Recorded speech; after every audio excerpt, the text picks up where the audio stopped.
दूसरे में कियो न थोड़ा। नाम लेते भव सिंधु सुखाही, करहु विचार सुजना मन माही। राम भालु कपि कटक बटोरा, सिंधु बांधने के लिए, श्रीलंका जाने के लिए, समुद्र को बांधने के लिए भगवान राम वानर भालुओं की विशाल सेना एकत्रित किए,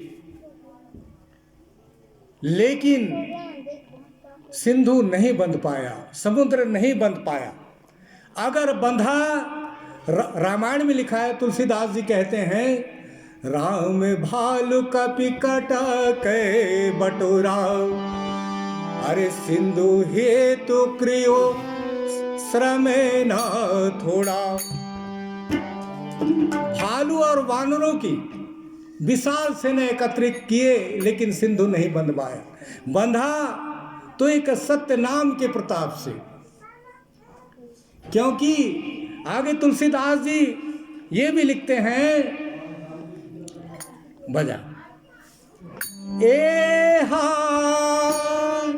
राम भालु कपि कटक बटोरा, सिंधु हेतु क्रियो श्रम न थोड़ा।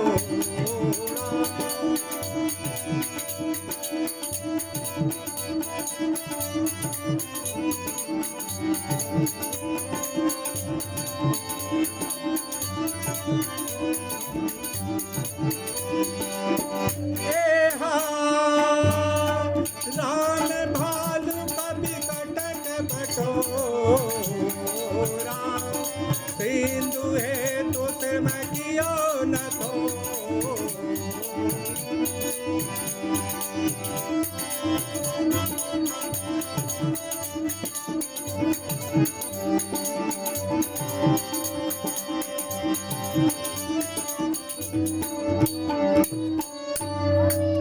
राम भालु कपि कटक बटोरा, सिंधु हेतु श्रम कियो न थोड़ा, और नाम लेत भव सिंधु सुखाही, करहु विचार सुजन मन माही। समुद्र बंधा तो एक सत्य नाम के प्रताप से बंधा, नाम के प्रताप से बंधा, क्योंकि गोस्वामी तुलसीदास जी कहते हैं कि नाम में वो शक्ति है कि नाम के सुमिरन से एक समुद्र तो क्या, ये संसार सागर भी सूख सकता है। नाम लेत भव सिंधु सुखाही, और करहु विचार सुजन मन माही। इसको विचार करने की आवश्यकता है, इसलिए गुरु के द्वारा हम सबको नाम दिया गया है। इसके आगे और कुछ भी नहीं है, हर किसी को नाम ही दिया जाता है। हमारे गुरु जी के द्वारा नाम पान के दौरान 5 संस्कार हमारे हुए हैं। पहला संस्कार तिनका तोड़वाना। तिनका तोड़वाने का मतलब है इस जीव को यमराज से संबंध तोड़ना और सद्गुरु से नाता जोड़ना, इसका मतलब होता है तिनका तोड़वाना। त्रिगुणी माया के फंदे से मुक्त कर सद्गुरु से नाता जोड़ देना, इसका अर्थ हुआ तिनका तोड़वाना। दूसरा संस्कार माथे पर तिलक करना। यह जो माथे का तिलक है, ये हमारे माथे पर तिलक रहता है, तिलक हम भी लगाए हैं। यह जो तिलक है, यह हमारे गुरुमुखी होने का पहचान है। ये हमारा भेष है, यूनिफॉर्म है। गले में कंठी, माथे में तिलक, हाँ ये हमारे गुरुमुखी होने का पहचान है।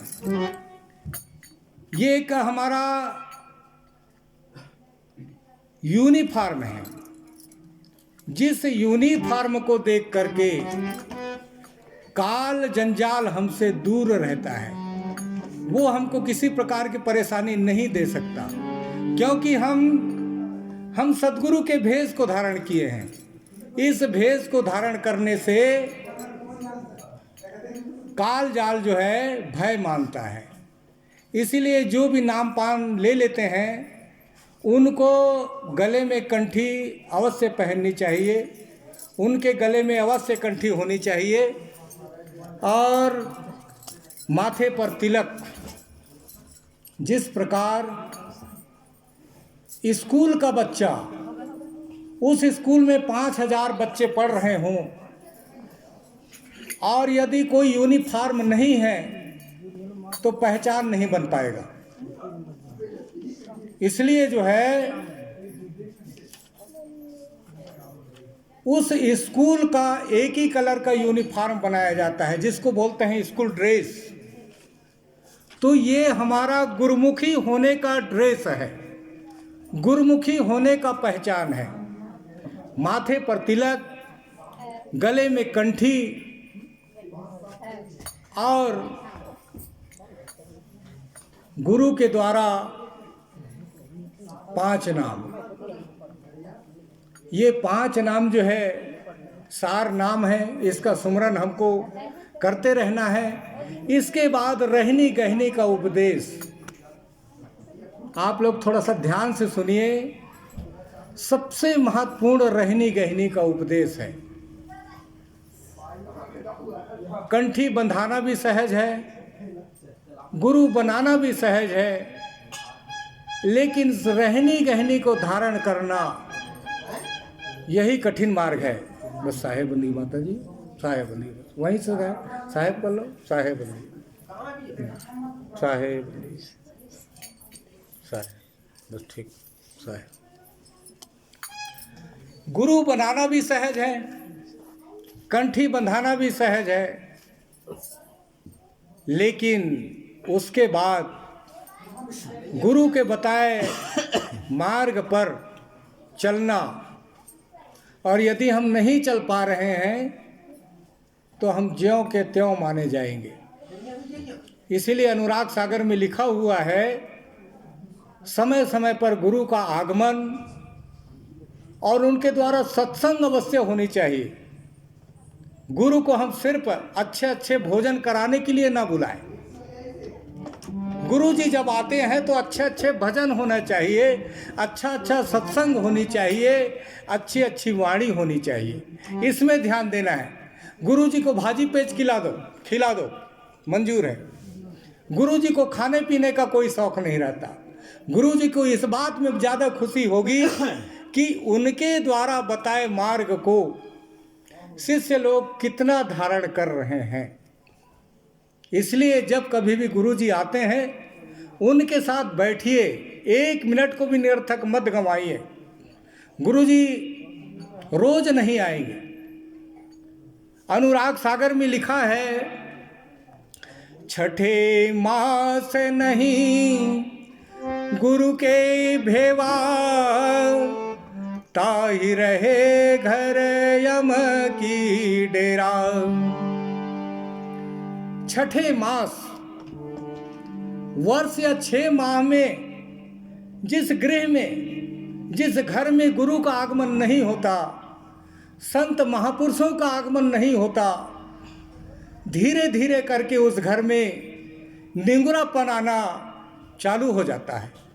निंगुरापन का मतलब गुरु मार्ग को भूल करके आदमी कुमार्ग में यदि जाना चालू कर देता है तो उसको कंठी पहनने से फिर कोई फायदा नहीं।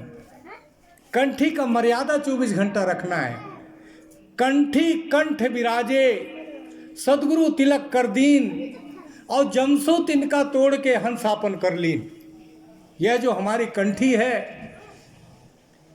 कंठी का मर्यादा रखते हुए हमारे गृह में जो भी संत महापुरुष आते हैं उन सब को हम गुरु के समान ही मर्यादा करें, उनका सम्मान करें और उनसे उनसे सत्संग करे।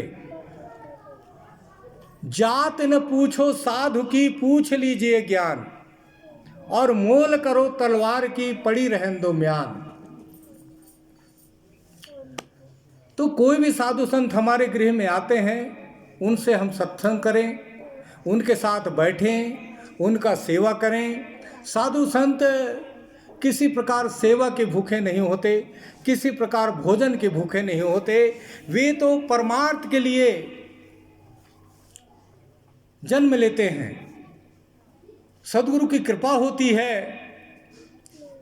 कि जिस प्रकार ये जो पेड़ पौधे हैं,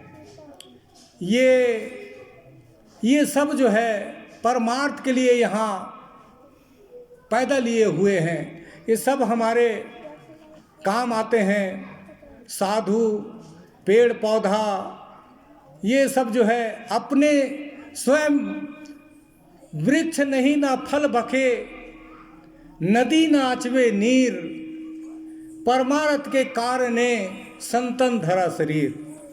ये जो संत साधु होते हैं वो एक वृक्ष की तरह होते हैं। वृक्ष जो है स्वयं फल तैयार तो करता है लेकिन खाता नहीं है, स्वयं नहीं खाता, दूसरों को ही खिलाता है। इसी प्रकार नदी जो है अपने नदी का जल जो है स्वयं नहीं पीती, दूसरे लोगों को तृप्ति देने के लिए जो है नदी बहती है। इसी प्रकार साधु संत होते हैं, इसीलिए इसी प्रकार गुरुजन होते हैं। गुरुजन जो है परमार्थ के लिए जीते हैं, दूसरे का उपकार करना चाहते हैं, दूसरे का उद्धार करना चाहते हैं, दूसरे में विकास करना चाहते हैं। साधु संत गुरुजन हमेशा हमारे विकास की बातें करते हैं, हमारे उद्धार की बातें करते हैं, हमारे उन्नति की बातें करते हैं, हमारी बुराई कभी नहीं करते। ये तो सांसारिक लोगों का भाव है कि हर किसी का बुराई करते रहना। बुरा जो देखन मैं चला, बुरा न मिले कोई। सदगुरु कबीर साहब कहते हैं कि संसार में कोई भी बुरा नहीं है।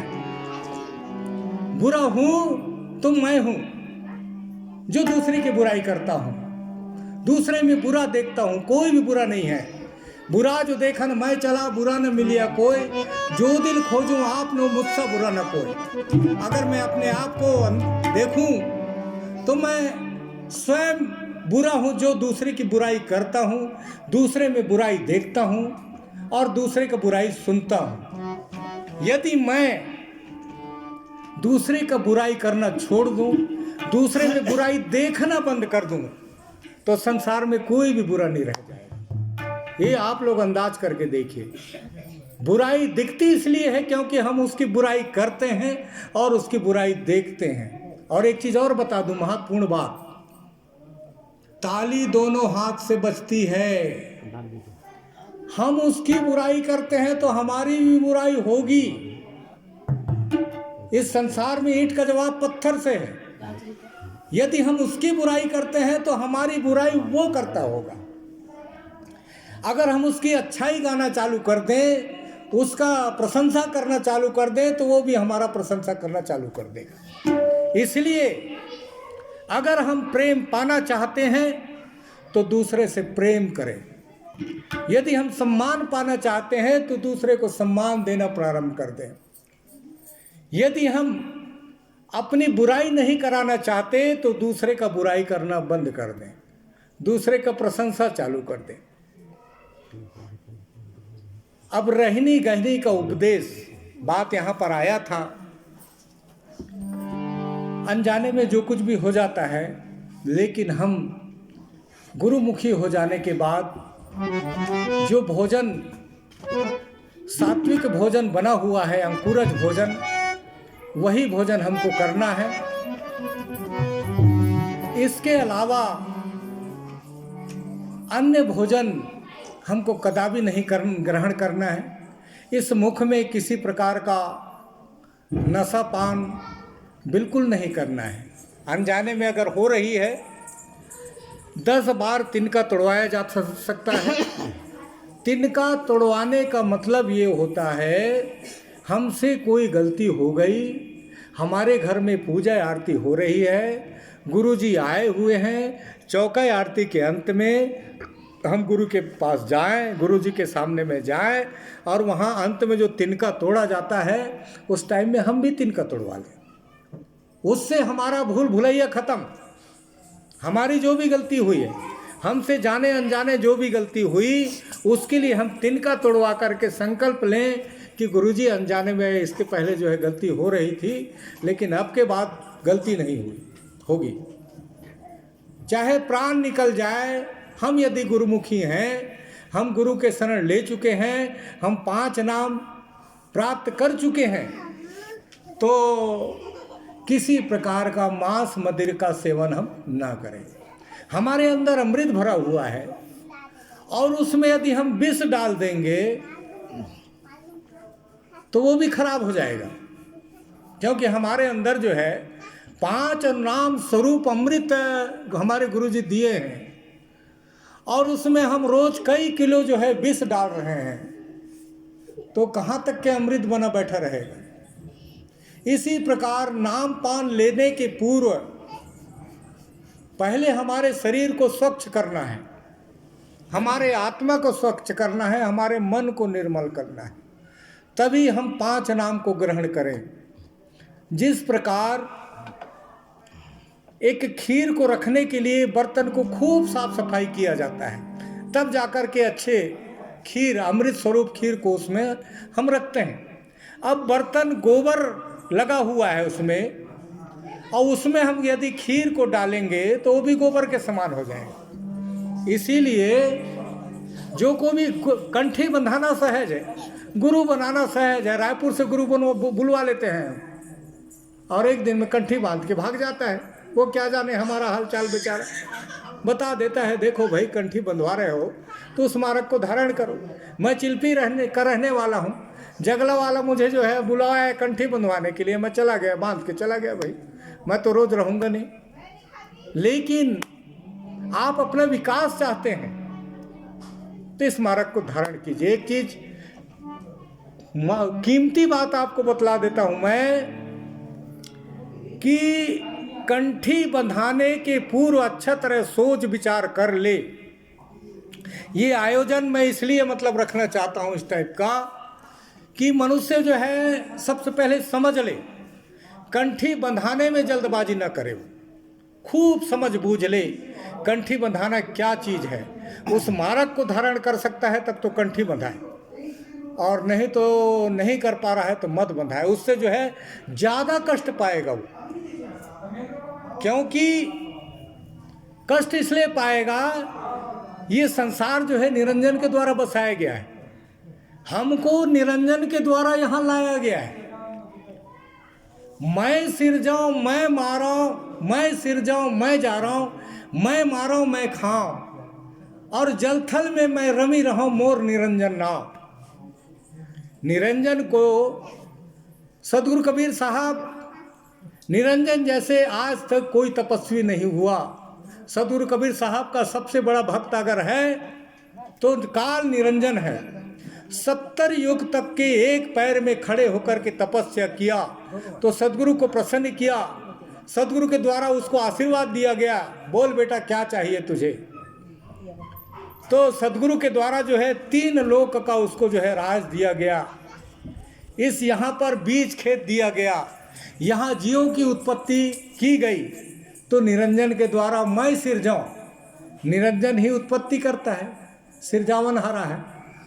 मैं जा रहा हूँ मैं मारा मैं खाओ पैदा करता है, और उसके बाद उसका जीवन भर देख रेख करता है, उसको भरण पोषण करता है, उसको भोजन पानी देता है, और अंत में अपना चारा बना लेता है। और जीव जो है इस चक्र से जो है कभी मुक्त नहीं हो पाते।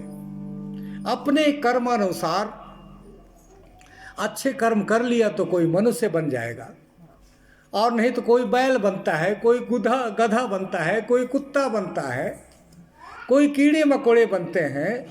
अपने अपने कर्म के अनुसार जो है बाद में योनि मिलती है। लेकिन मनुष्य योनि एक ऐसी योनि है, 84 घर मरम के पाँव में अटके आए, और अब की पाँव जो ना परे फिर 84 जाए। समस्त 84 लाख योनियों में मनुष्य योनि है एक ऐसी योनि है जो हमको अभी मिली हुई है। इस योनि में ही उद्धार है। इस योनि में हम अच्छे कर्म करके सद्गुरु के धाम अमर लोक को प्राप्त कर सकते हैं और सद्गुरु को नहीं पहचानने पर, संत महापुरुषों के वचनों को ध्यान नहीं दे पाने पर हम पुनः न जाने 84 योनि में कीड़े मकोड़े बनेंगे। पता नहीं कैसा हमारा कर्म होगा। और सद्गुरु कबीर साहब इसलिए चेताते हैं कि पूर्व में जैसा भी कर्म रहा, लेकिन आज जब हमारे गृह में कोई सद्गुरु कबीर साहब की वाणी हुई और जिसमें यह चेतावनी दी गई कि हमसे भूल भुलैया जो कुछ भी हुआ, हम अपने गुरु से पुनः तिनका तोड़वा करके आने वाले जीवन को जो है स्वच्छ बनाएंगे। हम किसी प्रकार का कटु वाणी नहीं बोलेंगे। सबसे पहले तो हमको गुरुमुखियों को अपनी वाणी को सुधारना है। यह जो वाणी है, ये वाणी में ही अच्छे संबंध खराब हो जाते हैं और बिगड़े संबंध भी सुधर जाते हैं। ऐसी वाणी बोलिए मन काया पाखोए, आपहु को औरहु को शीतल करे, आपहु शीतल हो। ऐसी वाणी बोलिए मन का आपा खोए। हम ऐसी मीठी बाणी बोले कि बोलने के बाद हमको भी ये नहीं लगना चाहिए, अखरना नहीं चाहिए कि मैं गलत बोल दिया, और दूसरे को तो बिल्कुल खराब ना लगे। ऐसी वाणी बोलिए मन का आपा खोए। मैं स्वयं भी तृप्त रहूं कि नहीं, मैं उसको बड़ा प्रेम के साथ बात किया उसके साथ, औरन को शीतल करे। जिसको मैं बोला हूं उसको बड़ी शांति मिले, मेरी वाणी से शांति मिले और आपहु शीतल होए। बोली तो अनमोल है जो कोई जाने बोले, ये तराजू तौल कर फिर बाहर मुख खोले। बोली बहुत अनमोल है और हमारे बड़े बड़े काम, बिगड़े हुए काम इस बोली में बन जाते हैं। अगर बड़ी बड़ी प्रेम की वाणी हम बोलते हैं, बड़ी शीतल वाणी से हम अपना बात रखते हैं, हम अपने वचन रखते हैं, निवेदन रखते हैं, प्रार्थना करते हैं, तो सुनने वाले का भी आत्मा पसीज जाता है और वह भी स्वीकार कर लेता है। लेकिन उसी को बड़े कड़वे वाणी में, कटु वाणी में यदि हम बोल देते हैं तो हमारे बनते काम भी बिगड़ जाते हैं। बोली तो अनमोल है जो कोई जाने बोल, ये तराजू तौर कर फिर बाहर मुख खोल। उस बोली को हम क्या बोलने जा रहे हैं उसको हम पहले अपने हृदय में तौल करके देखें, विचार करके देखें, तब जाकर के बोलना चाहिए। बोली बहुत अनमोल वस्तु है। एक बार मुखारबिंद से निकल गया तो अनादि काल तक अमर रह सकता है। वो बोली कभी वापस नहीं आ सकती। इसलिए जब तक हम नहीं बोले हैं तब तक बोल हमारे बस में है। यदि हम जब बोल देते हैं तो हम बोल के बस में हो जाते हैं। बोल के बस में कैसे हो जाते हैं? कुछ भी किसी को भाग दिए, हाँ तोला देहूं, हाँ तोला देऊं, हाँ तोला मैं इतना 1000 देहूं, उस बोल के बस में आ जाते हैं। इसीलिए बोली अनमोल है, इसको विचारपूर्ण बोलना है। और बोली मीठी भी होती है, कर्कश भी होती है। कागा काको धन हरे, कोयल काको देत, और मीठी वचन सुनाए के जग अपनो कर ले।